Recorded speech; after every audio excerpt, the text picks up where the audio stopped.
여러분, 우리의 인생에 우리 눈으로 해석되지 않는 이야기가 있습니다. 그렇죠? 여러분, 지금도 바로 떠오르는 여러분들의 인생에 문제들이 있을 수 있을 것 같아요. 지금은 도대체 이 일이 내 안에 왜 일어났는지 이해가 안 되고 해석이 안 되고, 왜 나한테 이런 시련과 아픔을 주시는지 답답하고, 그런 하루하루를 보내고 있는 사람들이 있을 수 있을 것 같아요. 근데 이번에 특세 기간을 지내면서 한 강사님이 이 문장을 남겼다. 그분에 대한 기억은 아무것도 없는데 그것만 딱 기억나요. 그거 뭐였냐면 뭐였지? 생각대로 되지 않는 일은 멋있는 일이다, 뭐 이런 얘기를 한 적이 있어요. 그래가지고 이게 빨강머리애네, 그 만화 빨강머리애네 나오는 대사거든요. 그래가지고 제가 이번 주에 그 빨강머리애 그 나오는 명언들을 엄청 찾아봤어요. 너무 좋아가지고.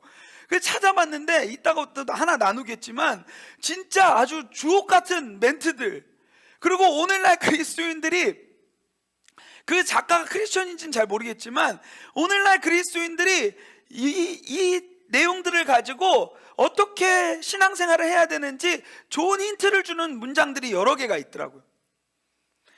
거기에 아까 제가 말했던 것처럼 이렇게 되어 있습니다. 세상은 생각대로 되지 않아요. 하지만 생각대로 되지 않는 것은 정말 멋진 일이네요. 생각지도 못한 일들이 일어나는 걸요.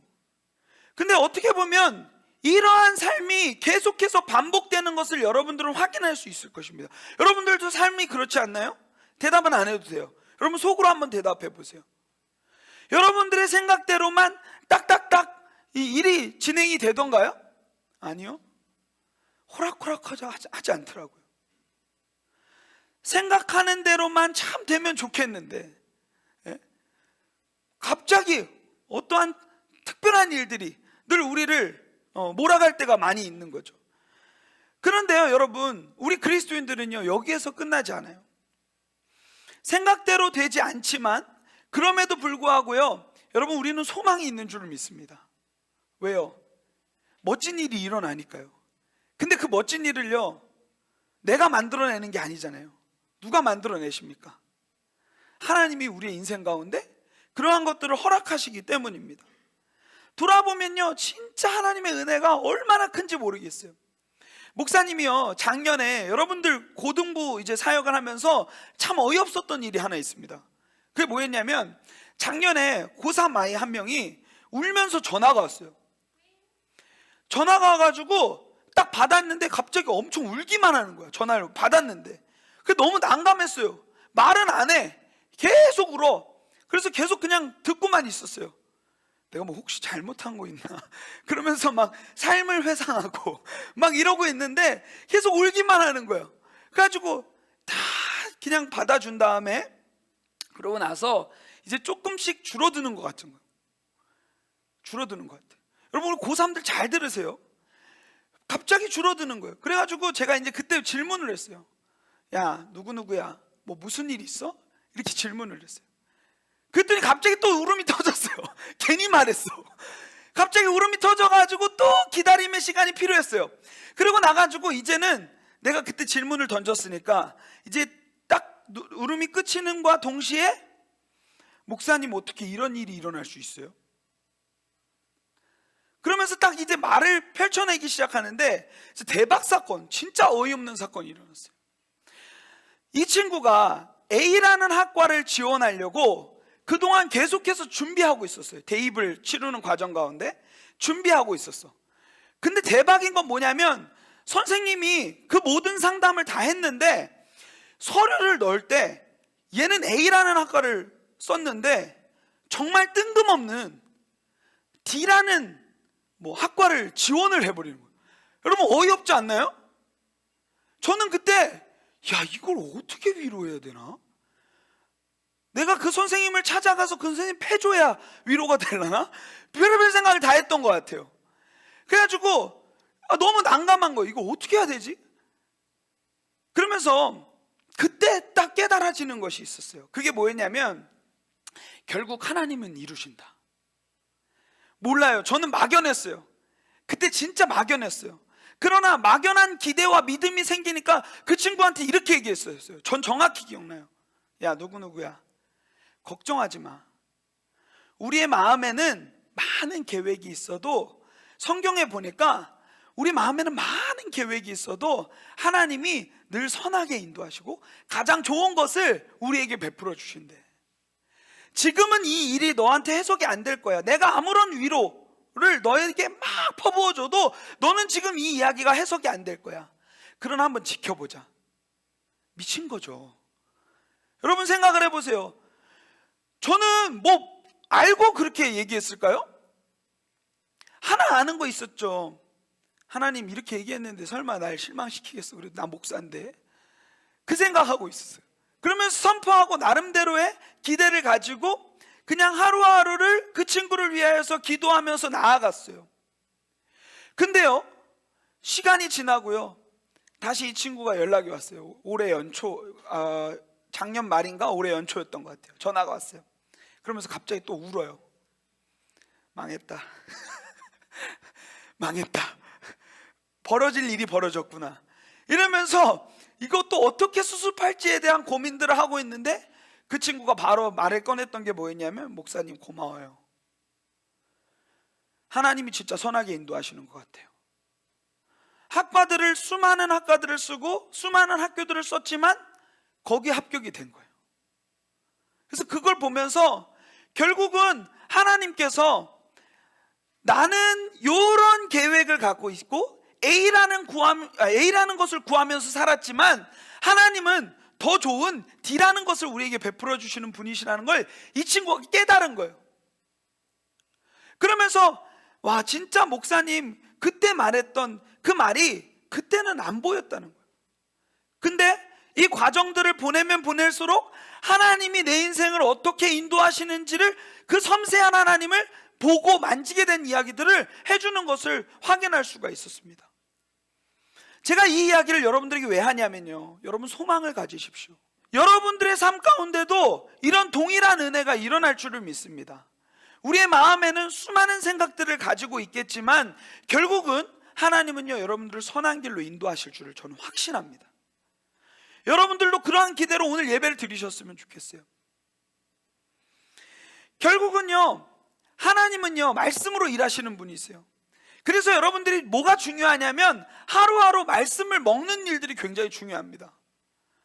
이 데일리 브레드라는 말을 하잖아요. 이 매일 만나. 하나님이요 그 이스라엘 백성들을 인도하실 때 하루치 것들만 계속 베풀어 주세요. 여러분 생각을 해보세요. 하나님은요 모든 것 베풀어 주실 수 있는 분이시잖아요. 365일치 밀키트 주실 수 있는 분이시잖아요. 근데요, 주님은 왜 하루하루 꽁냥꽁냥 그런 거 꺼내 주실까요? 그걸 통하여서 하나님이 우리에게 알게 하고자 하는 내용들이 있는 거예요. 가장 큰 건 뭡니까? 너희들 하루하루 밥 먹는 모든 일이 나 없으면 안 되는 일이야 라는 것을 늘 보여주려는 거예요. 나를 의지하여야만 너희들이 생명의 양식을 먹을 수 있다는 것을 하나님이 알게 해주시는 거예요. 여러분, 그렇기 때문에 매일 이 말씀을 묵상하며 나아가는 삶이 너무 중요하다는 것을 여러분들에게 얘기해 주고 싶었어요. 여러분, 그리고 기도할 때요, 우리는 A라는 것을 구해요. 그러나요, 제가 늘 얘기하는 것처럼 여러분, 자녀가 그 콜라를 좋아한다고 해서 콜라를 달라고 막 엄마한테 막 부르짖어. 근데요, 자녀의 건강은 생각하지 않고 자녀의 치아는 생각하지 않고 계속해서 콜라를 부어주는 것, 이거 좋은 엄마, 나쁜 엄마죠. 애가 콜라를 좋아한다고 해가지고 콜라를 막 닌겔로 계속 꽂아줘. 막 이렇게 들고 다니게끔 해가지고 닌겔로 꽂아줘. 그 좋은 엄마입니까 나쁜 엄마입니까? 아니에요. 저는요 기도를 그렇게 생각해요. 우리는 늘 A라는 것만 보고 A라는 것만 구하면서 나아가는데 하나님이 때로는 우리 삶에 A라는 건 안 주시고 생뚱맞은 걸 주실 때가 있어요. 이거 왜 주셨지? 근데 그것을 돌이켜보면 이게 나한테 필요했었던 거구나, 이 상황이 나한테 필요했었던 거구나, 이게 나한테 필요했었던 거구나를 깨달을 수 있다는 거죠. 여러분, 지금 이스라엘 백성들 가운데, 우리가 지금 열왕기상 17장 계속 보고 있는데, 이스라엘 백성들 가운데 결핍의 문제가 주어졌잖아요. 똑같은 거예요. 결핍을 통하여서 하나님이 지금 알려주시고자 하는 메시지가 있다는 거죠. 그러면서 제가 오늘 이 본문 여러분들하고 나눌 이 열왕기상 17장 8절부터 16절까지 말씀을 묵상하면서 연구하면서 계속 들려지는 찬양이 있는 거예요. 아침에도 들리고 점심에도 들리고 저녁에도 들리고, 그게 웨이메이커라는 찬양. 오늘 설교 제목을 웨이메이커로 잡은 이유가 그냥 그 한 문장이 내 안에서 해석이 되는 거예요. 그리고 그 한 문장이 이 말씀에서도 너무 선명하게 보이는 거예요. 주님은요, 길을 만드시는 분이에요. 사방이 막힌 것과 같은 그러한 환난 가운데서도, 고난 가운데서도 하나님은 새 길을 만드시는 분이세요. 그리고 기적을 행하시는 분이세요. 주님은 약속을 지키시는 분이세요. 그 가사가 하는 내용들이 이 말씀에서도 풀리고 내 삶에서도 풀리니까 오늘 여러분들하고 꼭 나눠야 되겠다라는 생각들이 있어요. 하나님이요, 여러분들의 유일한 웨이메이커가 되십니다. 길이 없어서 신음하는 상황 가운데 이스라엘에게 새 길을 여셨던 것처럼 여러분들에게도 그 은혜가 동일하게 이루어질 것을 저는 기대합니다. 이스라엘 백성들이 굉장히 지금 부패한 상황 가운데 있어요. 여러분, 지난주 말씀 계속 한번 돌이켜 보세요. 왜 부패했습니까? 옛날 습관 그대로 그냥 그 당시에 인기 많던 풍요의 신, 구름 위에 탄 자라고 불리는 그 바알을 숭배하는 일들이 일어나죠. 왜요? 그 당시에는요, 먹고 사는 문제가 굉장히 중요한데 이 농경이 너무 중요했던 거예요. 그러니까 어떻게 합니까? 비를 주는 신이면 하나님도 괜찮고, 비를 주는 신이면 바알도 괜찮고, 이승연도 괜찮고, 만약에 비를 준다고만 하면 수많은 요 마음의 이 신들을 만들어가고 있는 모습이 지금 북이스라엘 백성들 가운데 있는 거죠. 거기에 앞장섰던 왕이 누굽니까? 왕부터가 지금 문제가 있는 거예요. 아합 왕. 그리고요, 지금 거기에 수도 막 이런 지역에도 막 신상들을 세우고 그렇게 부패한 모습으로 살아가고 있는 모습들이 17장에 등장하게 되는 것을 확인할 수 있습니다. 그래서 하나님이 엘리야라는 사람을 택하셔서 엘리야를 통하여서 그 땅의 기근을 선포하시잖아요. 그러고 나서 지난주 말씀, 엘리야를 어떻게 하십니까? 숨기세요. 근데 진짜 이해가 안 되는 일이 있어요. 아니, 엘리야 정도는 하나님이 인도하셨으면, 그리고 그렇게 선포를 하고 이런 영적 전쟁에서 그래도 열심히 살아내고 있는 자면, 그 그리시네가로 보내셨으면, 거기에 숨기셨으면 거기서 그래도 잘 먹고 잘 살게 해주셔야 되는 거 아니에요? 다른 건 다 말랐어도, 다른 가뭄의 문제가 다른데 모든 데에 있었지만 마치 노아의 방주처럼 엘리야가 머물었던, 하나님이 보내신 그 자리에는 물이 마르지 않아야 되는 게 정상이잖아요. 근데 너무 서운한 거예요. 왜냐하면요, 시간이 지나고 나니까 거기에 물도 말라요. 지난주 말씀 7절에 보니까 이렇게 나와 있어요. 땅에 비가 내리지 아니하므로 얼마 후에 그 시내가 마르니라. 이 기근의 문제가 지금 이제는 이 기근의 문제를 벗어날 수 있는 곳이 하나도 없어진, 철저히 길이 막혀버린, 끊어진 그러한 모습으로 지금 놓여져 있는 거예요. 만약에 저는요, 이 상황이었다면 저는 하나님을 저주하고 원망하면서 도망갔을 것 같아요. 여러분은 어떻게 했을 것 같아요? 돌이켜 봤으면 좋겠어요. 한번 생각해 봤으면 좋겠어요. 아니, 내가 그 절대 권력 앞에서 아합 왕의 앞에 가가지고 선포도 하고 그렇게 했으면은 좀 그리시네가 가가지고 좀 이제는 좀 괜찮은 삶을 좀 누리게 해줘야 되는 거 아니에요, 주님? 다른 사람들은 다 가난에 찢어져 죽을지라도 나는 그래도 하나님 부르심 가운데 따라왔으면 좀 먹여줘야 되는 거 아니에요? 하루하루가, 그 시내가 마르고 하루하루가 이 사람에게 어떠했는지 모르겠지만 만약에 저에게 이 동일한 상황이었다면 전 하루하루를 하나님을 의심했을 것 같아요. 언제 인도하시는 거야? 잘못 믿었네, 당했네, 이러면서 했을 것 같아요. 드디어 하나님이 입을 여십니다. 뭐라고 여십니까? 8절, 여호와의 말씀이 엘리야에게 임하여 이르시되, 하나님의 말씀이 선포되어지기 시작하는 거예요. 9절에 보니까 너는 일어나 시돈에 속한 사르밧으로 가서 거기 머물라. 네? 여러분, 여기서도 이해되지 않는 일이 일어납니다. 갑자기 하나님이요 엘리야를 불러가지고, 야, 배고프지? 가자. 거기서 너는 내가 먹여줄게. 요게 아닙니다. 지금 이스라엘 전역에 이 궁핍함을 조명해 주시면서 지금 어디로 보내시냐면 갑자기 그 도시로 부르세요. 바알의 본거지. 그 우상이 출발했던 시돈 땅으로 보내시고 거기에서 머물라고 하시는 거예요. 그러면서 갑자기 뜬금없는 얘기를 하세요. 내가 그곳에 한 과부에게 명령하여서 네에게 음식을 주라고 이게 명령했다는 거예요. 그러면 여러분 여기서 또 상상의 나래를 펼치죠. 와, 드디어 하나님이 진짜 웨이메이커다. 가가지고 이제는 그 부자 과부를 통하여서 이제 드디어 엘리야를 먹이시는구나. 내가 하나님을 괜히 의심했네 하고 생각할 수 있을 텐데, 여러분 과부의 상황이 진짜 거지 같아요. 12절에 보니까요 이렇게 나와 있습니다. 나는 떡이 없고 다만 통에 가루 한 움큼과 병에 기름 조금뿐이라. 내가 나뭇가지 둘을 주어다가 나와 내 아들을 위하여 음식을 만들어 먹고 그 후에는 죽으리라. 한 번 먹을 양, 이거 먹고 죽을 생각하고 있는 한 여인을 만나게 하시는 거예요. 너무 이해가 되지 않지 않습니까, 여러분?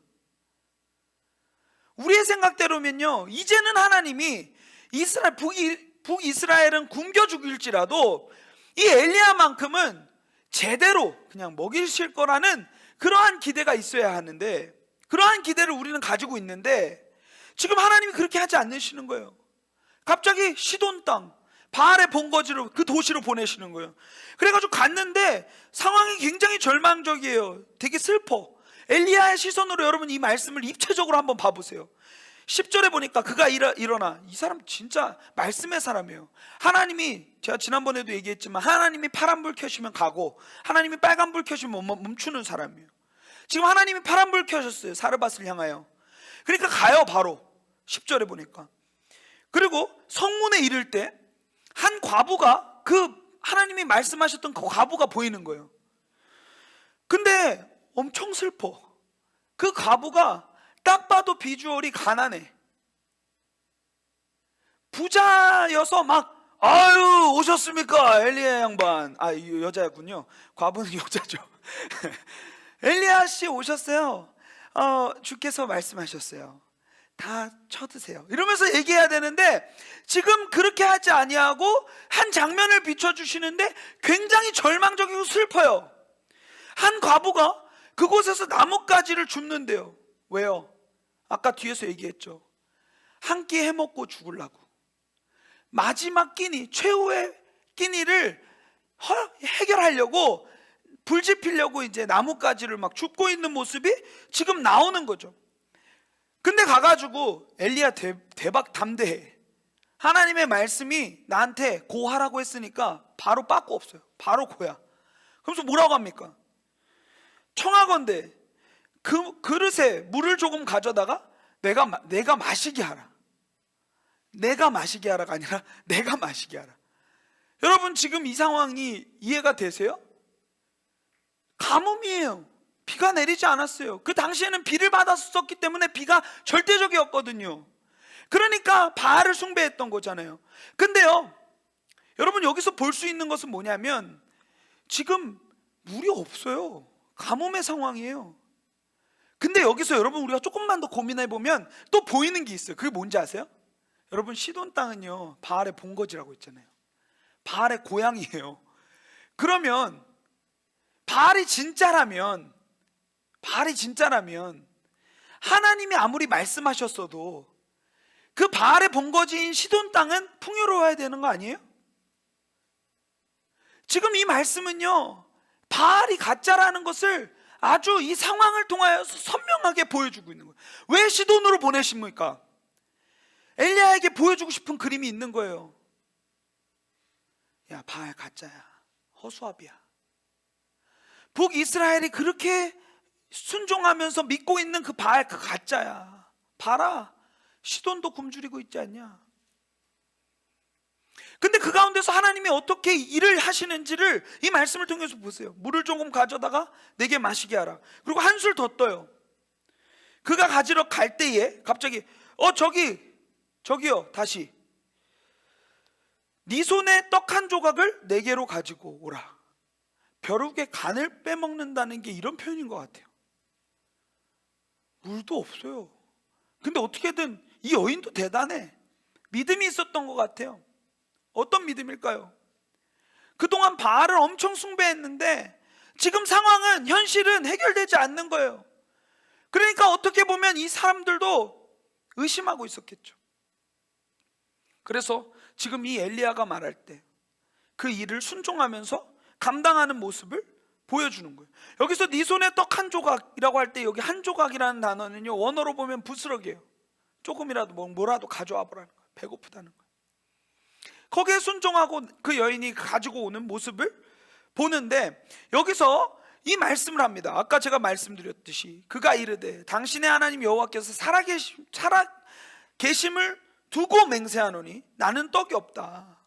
다만 아까 말했듯이 오늘 하루 연명할 수 있는, 오늘 하루 나와 내 자녀가 먹을 수 있는 이 음식을 만들어 먹을 수 있는 재료뿐이라는 거예요. 밀키트뿐이라는 거예요. 그랬더니 엘리야가, 엘리야도 멋있어요. 여기서 말씀의 사람이잖아요. 그러니까 하나님이 자신을 여기에 보내신 이유가 분명히 있고, 이 일들을 통하여서 하나님께서 나와 이 여인에게 보여주실, 이 북이스라엘 백성들에게 보여주실 이야기가 있다는 것을 확신하면서 선언합니다. 엘리야가 이르되 두려워하지 말라. 쫄지 마. 왜 쫄아? 나 하나님의 사람이야. 말씀의 사람이야. 내 말대로 네가 하려니와 먼저 그곳으로 나를 위하여 작은 떡 한 개를 만들어 내게로 가지고 오면 그 후에 네가 네 아들을 위하여서 만들 것이며, 이스라엘 하나님 여호와의 말씀이 나 여호와가 비를 지면에 내리는 그날까지 내가 선언하는데 너가 가지고 있는 그 통에 가루가 떨어지지 아니하고 그 병의 기름이 없어지지 아니하리라 하셨느니라. 결국 자신에게는 능력이 없고 자신의 삶을 인도하셨던, 자신의 삶의 웨이메이커가 되셨던, 미라클 워커가 되셨던 그 하나님이 너의 하나님이 될 거야 라는 것을 지금 선언해주고 있는 거예요. 야, 한번 순종만 해봐. 믿음으로만 해봐. 하나님이 너를 택하셨어. 한번 가서 가져와봐. 그러면 네가 가지고 있는 통에 지금은 비록 이것밖에 없네 로 보여질 수도 있지만 가지고만 와봐. 그러면 매일 그 통이 차고 넘치는 은혜가 비를 이 지면에 내리기까지 하나님이 그 통을 채우실 거야. 여러분, 우리는요 늘 그 기적에만 관심을 가질 때가 많습니다. 상황이 종결되는 것, 내 문제들이 종결되는 것, 여기에만 관심을 가질 때가 많아요. 근데 하나님은요 성경 곳곳을 다 들여다보면요 그 이상을 우리에게 보여주시고자 하세요. 여러분, 오병이어 사건 기억해 보세요. 예수님은요 오병이어 사건을 통하여서 여러분들에게 그냥 단순히 밥 먹이는 것, 배고픈 사람들, 굶주린 사람들에게 단순히 한 끼 제공하는 것, 여기에 포커스가 있지 않아요. 근데 우리는요 그 한 끼를 먹고 나서 이 사람만 따라가면 그것을 계속 먹을 수 있을 거라고 착각하며 이분을 우상처럼 섬기며, 이분 자체를 우상으로 섬기진 않죠. 그러나 이분을 내 안에 정립할 때 왜곡해요. 하나님이 아니에요. 이분은 나에게 밥을 주시는 분. 그러면서 따라갈 때가 많죠. 그러니까 예수님께서 요한복음 6장에 그 이야기가 나오는데 뭘 얘기하십니까? 오병이어 기적을 베풀고 나서 사람들이 따르니까, 야, 너희들이 지금 이 기적 보고 나를 따르는 거지, 너희들은 나를 진짜 잘 몰라. 내가 누군지를 잘 몰라. 아니래요. 자기는 안 돼요. 그러면서 그냥 헛소리 하지 마시고, 예수님 또 오늘도 우리에게 먹을 것 좀 달라는 거예요. 그러니까 예수님께서 막 도망가세요. 계속 임금 삼으려고 하니까. 마음에 군사적인 그런 물리적인 그런 유익을 채워주는 그런 우상처럼 섬기고 있으니까 예수님이 그 자리를 피하세요. 따라갑니다, 사람들이. 그러면서 예수님께서 뭐라고 하십니까? 야, 너희들이 아까 그 떡을 먹고 배불렀지. 그것처럼 지금 내가 이 현상을 통하여서 보여주고 싶은 게 있어. 그것은 뭐냐면, 제일 중요한 건, 너희가 이 떡을 먹고 배부른 것처럼 너희는 나를 먹고 배부른 자들이 되어야 된다.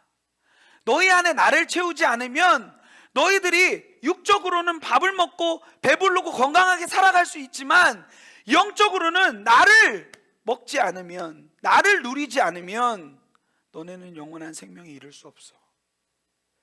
그래서 요한복음은요, 여러분, 너무 길어질 것 같은데 요한복음을 보면 표적이라는 단어를 굳이 씁니다. 기적이라는 단어를 쓰지 않아요. 표적은 뭔지 아세요? 사인이에요, 사인. 보세요. 그러면 뭘 봐야 돼요, 여러분? 저거 보세요, 저거. 그럼 뭘 봐야 돼요? 손가락을 봐야 돼요? 손가락이 가리키는 방향을 봐야 돼요? 손가락이 가리키는 방향을 봐야 되죠. 요한복음에 나오는 7가지 표적이 있는데 7가지 표적은 다 표지판입니다. 이정표예요. 뭘 보여주려고 하는 거예요? 생명의 떡이신 예수 그리스도, 선한 목자이신 예수 그리스도, 생수의 강이신 예수 그리스도, 이것을 보여주시고자 하는 통로에 불과하다는 거예요. 지금 이 사건도 동일해요.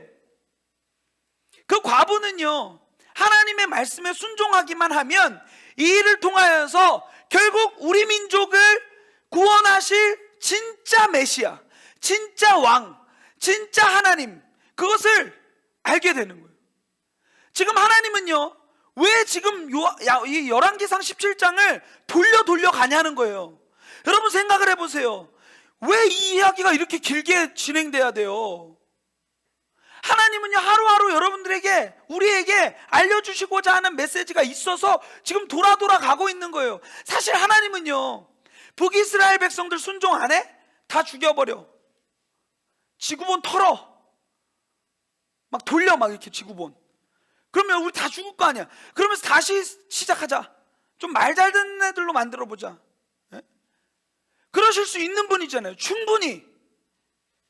근데 하나님은요, 하나하나의 장치를 통하여서 그 당시에도 결국은 우리가 의지해야 될 분을 보여주시고, 선명하게 보여주시고, 또 동시에 오늘을 사는 우리에게도 이 과거에 있는 이 이야기가 이 과거에만 머무는 것이 아니라 우리의 삶의 실제가 된다는 것을 좀 보여주고 있는 거죠. 여러분, 우리도 삶 속에서 수많은 우상들을 마음 가운데 품고 살아갈 때가 너무도 많은 것 같습니다. 이 열왕기상을 묵상하면서, 열왕기상을 우리가 말씀을 들으면서 여러분, 여호와께 돌아오는 은혜가 충만하게 이루어졌으면 좋겠습니다. 지금 이 여인은요, 그 말씀에 순종해서 그 일들을 감당했어요. 그러니까 어떻게 됩니까? 15절 16절, 그가 가서 엘리야의 말대로 하였더니, 순종의 여인이 믿음으로 순종했어요. 마치 기생 라합과 같아요. 여리고 정탐한 그 정탐꾼들에게 숨을 곳을 제공해주고 음식을 제공했던 그 사람, 하나님의 나라를 침노했던 그 사람과 너무 닮아 있어요. 말씀에 순종해요. 그래서 하나님이요, 이 과부에 대한 이야기들을 이후에도 펼치시는 것을 여러분 확인할 수 있을 것입니다. 신약에서도 여하튼 순종했어요. 그리고 나서 어떻게 됩니까? 그와 엘리야와 그의 식구가 여러 날 먹었으나 16절, 여호와께서 엘리야를 통하여 하신 말씀과 같이 통의 가루가 떨어지지 아니하고 병의 기름이 없어지지 아니하니라. 아멘. 진정한 생명의 주관자, 우리의 하루하루의 먹을거리를 채워주시는 그 유일한 하나님이심을 지금 이 말씀은 우리에게 보여주고 있는 것이에요. 여러분, 이 말씀 듣고요, 진짜 하루하루 하나님의 말씀으로 하루를 여는 사람들이 되었으면 좋겠어요. 청소년들은 이 말씀 듣고 그냥 덮어두기 마련인데, 여러분들이 이 말씀을 통하여서 적용점을 찾아냈으면 좋겠어요. 엘리야를 통하여서, 이 과부를 통하여서 내게 없는 것들을 바라보고 난 이제 뭘 어떻게 나아가야 될 것인지를 모색하며 나아가는 그러한 사람들이 되었으면 좋겠습니다. 이 말씀이 보여주잖아요. 주님이 일하십니다. 지난주 우리가 설교 후에 찬양했는데요, 내 힘으로 안 될 때, 빈손으로 걸을 때 내가 고백해 여호와 이래. 여호와 이래는 무슨 뜻이냐면 여호와께서 준비하셨다는 뜻이에요. 나 아무것도 없어요. 빈손으로 걸어요? 내 힘으로 안 돼요? 그때 하나님께 나아가니까 주님께서 그 모든 것들을 준비하셨어요. 적은 떡과 물고기, 내 모든 걸 드릴 때 모두 고백해 여호와 이래. 여러분, 물고기 2마리와 보리떡 5개로 예수님께서 수많은 사람들을 먹이셨죠. 근데요, 우리가 물고기가 몇 개였고 보리떡이 몇 개였는지 관심을 가질 때가 많은데요, 하나님은요, 보리떡이 1개건 물고기가 1마리건 그걸로 다 먹이실 수 있는 분이세요. 그런데 애매한 데에 집중하지 말고 하나님의 하나님 되심에 집중하며 나아가는 믿음의 사람들이 되었으면 좋겠습니다. 주님이 일하실 것입니다. 아끼지 않는 자들에게, 죽게 아끼지 않는 자들에게 주님은 일하실 것입니다. 그리고 주님을 신뢰하며 걷는 자들에게 주님은 일하실 줄을 믿습니다. 여러분 삶 속에서 지금도 해석되지 않는 수많은 이야기들, 오늘 이 말씀들로 해석되어지는 일들이 일어났으면 좋겠습니다. 마지막으로 이 이야기만 하고 마치겠습니다. 제가 빨강머리 앤에 심취해서 한 주를 보냈다고 했잖아요. 빨강머리 앤에 보니까 이런 말이 너무 제 마음에 감동이 되었어요. 그게 뭐냐면, 가장 빛나는 별을 보기 위해선 가장 깊은 어둠 속으로 들어가야 한다. 다시 한번요. 가장 빛나는 별을 보기 위해선 가장 깊은 어둠 속으로 들어가야 된다. 그것이 가장 아름다운 별을 보는 방법이다. 가장 큰 희망은 가장 큰 절망에서부터 시작된다. 지금 이 말씀, 이 열왕기상 17장이 절망의 이야기로 가득해요. 가장 큰 절망으로 지금 덧입혀져 있어요. 근데 여러분, 우리에게 희망이 있습니다. 왜요? 이 말씀, 이 절망 가운데서 주님은 길을 여실 거거든요. 그러면서 그분이 어떤 분이신지를 여러분들에게 스스로 낱낱이 보여주시고, 여러분들이 보고 만지고 깨닫게 되는 은혜가 여러분들의 삶 속에서 이어지기 때문이에요.